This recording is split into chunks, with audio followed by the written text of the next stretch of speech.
Bismillahirrahmanirrahim. Ya, sekarang saya akan membacakan salah satu jurnal yang diterbitkan oleh Jurnal Reka Karsa, Jurnal Online Institut Teknologi Nasional dari jurusan Teknik Arsitektur ITENAS nomor 1 volume 1 Juni 2013. Judulnya Kajian Karakteristik Bangunan Ikonik pada Gedung Puspa Iptek Kota Baru Parahyangan. Ditulis oleh Erwin Yuniar Rahadian, Fadli Wahab, Hendrik Syaputra, dan Asep Setiawan. Dari Institut Teknologi Nasional, Fakultas Teknik Sipil dan Perencanaan, Jurusan Teknik Arsitektur. Abstrak. Perkembangan dunia arsitektur kian pesat ditandai dengan banyak permunculannya bangunan-bangunan arsitektur ikonik di berbagai kota besar dunia. Arsitektur ikonik merupakan karya arsitektur yang dapat dijadikan sebagai tanda tempat di kawasan atau lingkungan sekitar, ataupun karya arsitektur yang menjadi tanda dari era waktu tertentu. Bangunan yang menjadi objek studi dalam penelitian ini adalah Gedung Puspa Iptek di Kota Baru Parahyangan, yang merupakan bangunan jam matahari pertama dan terbesar di Indonesia dan berfungsi sebagai museum ilmu pengetahuan dan teknologi. Metode penelitian yang digunakan dalam kajian ini adalah metode penelitian deskriptif baik kualitatif dan kuantitatif. Dari hasil penelitian ini dapat disimpulkan bahwa sebuah bangunan dapat disebut sebagai bangunan ikonik apabila bangunan tersebut merupakan sesuatu yang baru pada zamannya, berbentuk atraktif, simetris, memiliki proporsi dan skala yang sempurna, juga ritme pada fasade, serta membentuk vista secara visual, sehingga bangunan Puspa Iptek Kota Baru Parahyangan dinilai memiliki kriteria bangunan ikonik dan menjadi ikon di kawasan Kota Baru Parahyangan. Kata kunci arsitektur ikonik, karakteristik penanda kawasan. Abstract. Increasingly rapid development of world architecture is marked by the emergence of many iconic architectural buildings in various cities of the world. Iconic architecture is an architectural masterpiece that can be used as a sign of place in the region or around the neighborhood, or work of architecture being a sign of a certain time era. Buildings that were examined in this study is Science and Technology Building in New Town Puspa Parahyangan, which is building the first and largest sundial in Indonesia and serves as a museum of science and technology. The method used in this study is the descriptive research method, both qualitatively and quantitatively. From this result, it can be concluded that a building can be termed as an iconic building of the building is something new in his day, attractively shaped, symmetrical, has perfect proportions and scale, as well on the facade rhythm and form as a visual vista. So building Puspa Science and Technology New Town Parahyangan assessed iconic building criteria and has become an icon in the Kota Baru Parahyangan. Keyword, iconic architecture, characteristic, landmark. 1. Pendahuluan. Arsitektur merupakan ciri dan salah satu unsur dari kebudayaan manusia. Dalam perjalanan sejarah arsitektur terdapat karya-karya besar arsitektur yang dapat dijadikan penanda zaman dari kebudayaan manusia. Karya-karya besar arsitektur tersebut terlihat ada kaitannya dengan tanda atau ikon berupa bangunan arsitektur yang dijadikan penanda dari tempat, lingkungan, dan kawasan. Tidak ada patokan pasti yang menentukan bahwa sebuah bangunan menjadi ikon atau fenomenal. Arsitektur ikonik selain harus memiliki bentuk yang atraktif atau attractive form dan berada di tempat yang strategis, bangunan tersebut harus dapat menjadi focal point suatu tempat, lingkungan, atau kawasan. Bangunan ikon biasanya dapat mengungkapkan sejarah dan karakteristik suatu tempat, lingkungan, atau kawasan. Arsitektur ikonik adalah karya arsitektur atau bangunan yang dapat dijadikan sebagai tanda atau penanda tempat di lingkungan sekitar ataupun karya arsitektur yang menjadi tanda di era waktu tertentu. Lingkup studi dalam penelitian ini adalah kajian desain bangunan ikonik pada bangunan Puspa Iptek di kawasan Kota Baru Parahyangan. Adapun sasaran yang hendak dicapai pada penelitian ini adalah mengetahui karakteristik bangunan ikonik serta mengetahui apakah bangunan Puspa Iptek Kota Baru Parahyangan termasuk sebagai bangunan ikonik. 2. Metodologi. Metode penelitian yang digunakan dalam penelitian ini adalah metode penelitian deskriptif kualitatif dan kuantitatif. Langkah pertama adalah melakukan kajian deskriptif terhadap karakteristik bangunan ikonik dari berbagai literatur. Kesimpulan dari kajian deskriptif karakteristik bangunan ikonik ini selanjutnya dijadikan variabel analisis untuk melakukan analisis karakteristik bangunan ikonik pada bangunan Puspa Iptek Kota Baru Parahyangan. Teknik pengambilan data dalam penelitian ini dilakukan dengan pengamatan langsung di lapangan menggunakan fotografi dan angket kuesioner untuk mendapatkan kesan atau persepsi dari orang lain yang melihat bangunan tersebut. Dalam menentukan karakteristik arsitektur ikonik dilakukan kajian awal arsitektur ikonik yang meliputi 1. Sejarah perkembangan arsitektur ikonik. 2. Ciri visual dari arsitektur ikonik berupa bentuk, wujud, dimensi, warna, posisi, orientasi, proporsi, dan skala. 3. Tinjauan pengolahan fasade. Faktor-faktor yang mempengaruhi pengolahan fasade, karakter fasade, pola fasade. Kajian karakteristik bangunan ikonik pada gedung Puspa Iptek Kota Baru Parahyangan. 3. Hasil dan pembahasan. 3.1. Sesuatu yang baru pada zamannya, the new idea. Sundial atau dengan kata lain jam matahari merupakan hal yang cukup baru di Indonesia.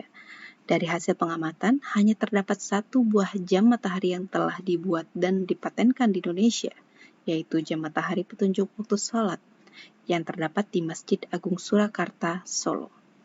Puspa Iptek Kota Baru Parahyangan merupakan jenis jam matahari pertama di Indonesia yang berfungsi sebagai sundial jenis horizontal dan vertikal terpadu, juga sebagai sundial terbesar di Indonesia. Sertifikat Museum Rekor Indonesia, Mei 2002. Dari segi skala, jam matahari ini memiliki skala bentuk yang sangat besar, di mana sculpture ini memiliki fungsi ruang di dalamnya sebagai salah satu ruang publik yang juga memiliki fungsi galeri ilmu pengetahuan dan teknologi. Maka dapat dikatakan sesuatu yang baru dari bangunan ini adalah jam matahari terbesar di Indonesia yang memiliki fungsi bangunan aktif di dalamnya. 3.2. Bentuk yang atraktif atau attractive form. Terdapat gambar-gambar yang menandakan beberapa bentuk beberapa area dari bangunan atau kawasan tersebut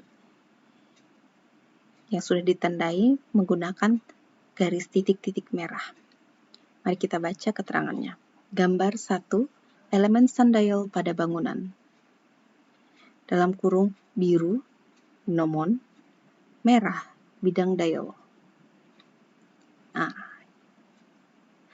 Pada gambar 1 menunjukkan beberapa bangunan jam matahari ada di dunia yang digunakan sebagai pembanding dengan bangunan jam matahari Puspa Iptek Kota Baru Parahyangan. Maaf, sebelumnya saya menjelaskan dulu yang terdapat pada gambar.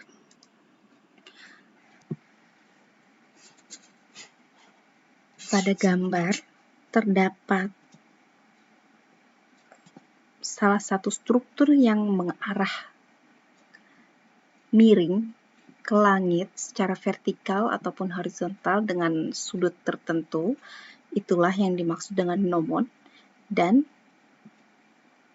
ada bidang dial yang dimaksud pada gambar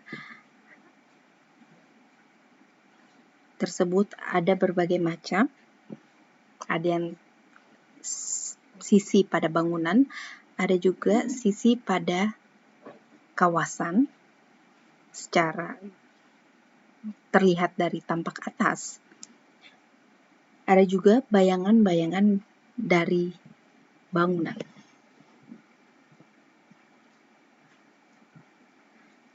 Ya, saya kembali membaca dari tulisan yang sudah ditulis oleh penulis. Pada gambar 1 menunjukkan beberapa bangunan jam matahari yang ada di dunia, yang digunakan sebagai perbandingan dengan bangunan jam matahari Puspa Iptek Kota Baru Parahyangan. Tentunya sebuah bangunan jam matahari harus memiliki elemen gnomon atau jarum penunjuk beserta sudut kemiringannya dan bidang dial jam matahari sebagai jatuhnya bayang gnomon. Bila dilihat secara visual, elemen-elemen ini secara tidak langsung menjadi elemen estetis pada bangunan, sehingga menciptakan bentuk yang unik dan atraktif. Berikut ini hasil survei melalui media angket yang disebarkan kepada masyarakat. Pertanyaannya, apakah bentuk bangunan tersebut unik? Jawabannya, SS 49%, S 44%, R 5%, TS 2%, STS 0%. Tabel 1, data statistik angket pertanyaan 4. Pada gambar 2, terlihat pie chart hasil angket pertanyaan 4. Dari hasil angket dengan melibatkan 61 responden dengan teknik menunjukkan foto bangunan tersebut, dapat disimpulkan bahwa bangunan jam matahari Puspa Iptek secara visual dinilai oleh responden sebagai bangunan yang unik. 3.3. Bentuk simetris pada bangunan atau symmetrical form. Dari hasil kajian awal terhadap bangunan ikonik, simetrisitas merupakan ciri arsitektur bangunan ikonik. Simetri atau refleksi adalah pencerminan objek pada sebuah garis sebagai bidang cermin. Nilai objek sama dengan nilai refleksi objek. Gambar 3, ilustrasi bentuk simetri. Aplikasi bentuk simetri pada bangunan Puspa Iptek Kota Baru Parahyangan dapat terlihat dari beberapa gambar 4 di bawah ini. Pada tampak tersebut terlihat garis pencerminan berada tepat di tengah bangunan yang membagi dua tampak sama besar dan identik.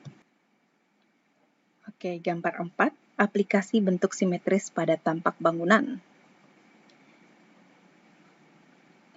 Terdapat garis biru secara vertikal yang membagi bangunan sebelah kanan dan sebelah kiri secara simetris.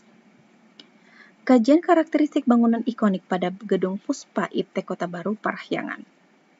Gambar 5, aplikasi bentuk simetris pada denah bangunan. Jadi terdapat garis secara horizontal pada denah bangunan. Bangunan Puspa Iptek memiliki bentuk dasar lingkaran sebagai alasnya. Bentuk tersebut memiliki garis sumbu yang menghasilkan bentuk yang simetris. Jika merujuk pada salah satu ciri arsitektur bangunan ikonik, maka bangunan Puspa Iptek juga memiliki bentuk yang simetris.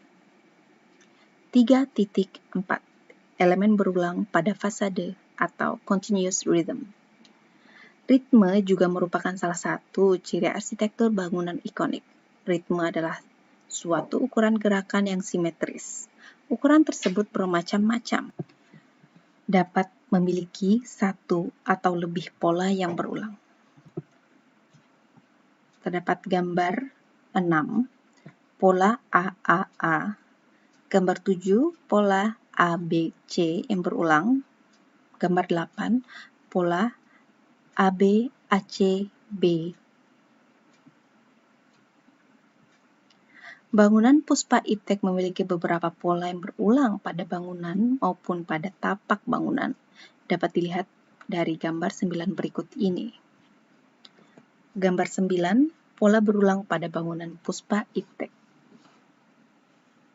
Terdapat pola railing, pola lantai balkon, pola kolom, pola lantai dasar, pola jalan, pola vegetasi, dan pola pohon. Bangunan Puspa Iptek banyak didominasi oleh elemen-elemen bangunan yang memiliki elemen pada pola yang berulang dengan ritme tertentu. Terlihat pada gambar 9 di atas, di mana pola lantai, tiang, dan rangka atap sebagai struktur, pola material dan vegetasi didesain dengan memiliki pengulangan elemen dengan ritme tertentu. 3,5. 3.5. Pencapaian bangunan yang menciptakan vista secara visual atau visual framing. Pengamatan visual yang dihasilkan bangunan Puspa Iptek dari beberapa sudut pandang pengamat. Gambar 10, side plan Puspa Iptek. Vista yang membentuk dengan posisi pengamat di titik A terlihat seperti gambar 11. Ya, gambar 11. Vista yang terbentuk dari arah gerbang Kota Baru Parahyangan. Kajian karakteristik bangunan ikonik pada gedung Puspa Iptek Kota Baru Parahyangan. Vista yang terbentuk dari posisi pengamat titik B terlihat seperti gambar 12. Gambar 12, vista yang terbentuk dari arah dalam menuju gerbang Kota Baru Parahyangan. Dapat dilihat ini seperti dari dua sisi yang berbeda. Kalau bangunan berada di tengah, mungkin gambar 11 dilihat dari sisi kiri dan gambar 12 dilihat dari sisi kanan. Mari kita lihat vista yang terbentuk dengan posisi pengamat di titik C terlihat pada gambar 13. Ini seperti tampak yang terlihat dari sisi depan bangunan. Ya, gambar 13, vista yang terbentuk dari tampak depan side. Dari titik berdiri seseorang pengamat, titik A, B, dan C, tinggi mata pengamat dihasilkan suatu vista ke arah bangunan. Vista tersebut terbentuk oleh tatanan vegetasi yang dirancang sepanjang sekuens ke arah bangunan. Dari gerbang ke arah masuk, bangunan juga membentuk suatu vista ke arah entrance. Dari hasil analisis dapat disimpulkan bahwa posisi bangunan Puspa Iptek jika diamati dari jalan akses kawasan Kota Baru Parahyangan akan membentuk vista ke arah bangunan. 3.6. Proporsi dan skala bangunan yang sempurna atau perfect scale and proportion. 3.6.1. Proporsi dan skala yang terbentuk melalui rasio perbandingan. Pencapaian dari arah masuk gerbang Puspa Iptek ke arah pintu masuk bangunan memiliki nilai 2 kali diameter dari lantai dasar bangunan. Diameter lantai daerah memiliki nilai sama dengan jarak ke ujung diameter blok plan. Ya, dapat dilihat pada gambar 14 rasio perbandingan pada blok plan. Bangunan, ada lingkaran merah pada bangunan, sedangkan untuk menjadi suatu kawasan, 3 garis merah disusun secara sejajar, jadikan satu lingkaran besar.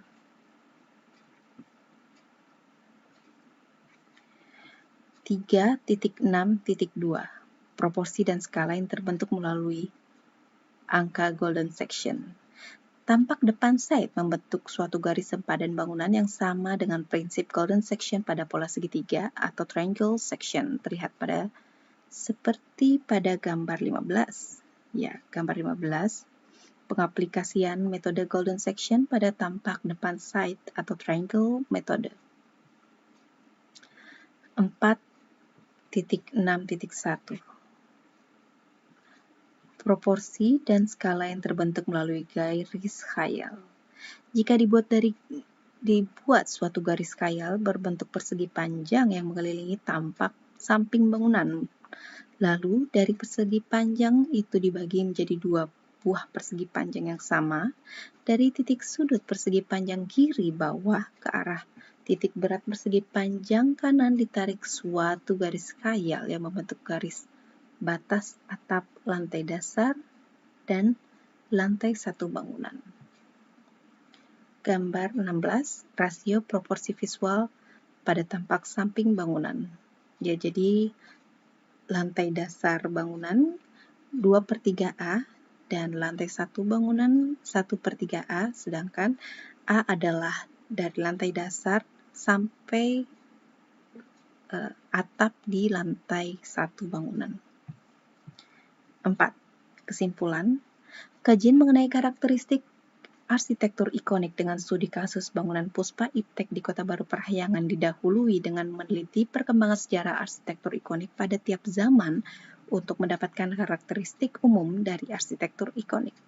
Antara lain, bangunan ikonik merupakan sesuatu yang baru pada zamannya, memiliki bentuk yang unik dan atraktif, memiliki bentuk yang simetris, memiliki elemen-elemen yang berulang pada bangunan, menciptakan vista secara visual, dan memiliki proporsi dan skala yang sempurna. Berdasarkan karakteristik tersebut, dapat disimpulkan bahwa bangunan Puspa Iptek Kota Baru Parahyangan merupakan suatu bangunan ikonik karena memenuhi beberapa kriteria karakteristik arsitektur ikonik. Sekian, terima kasih.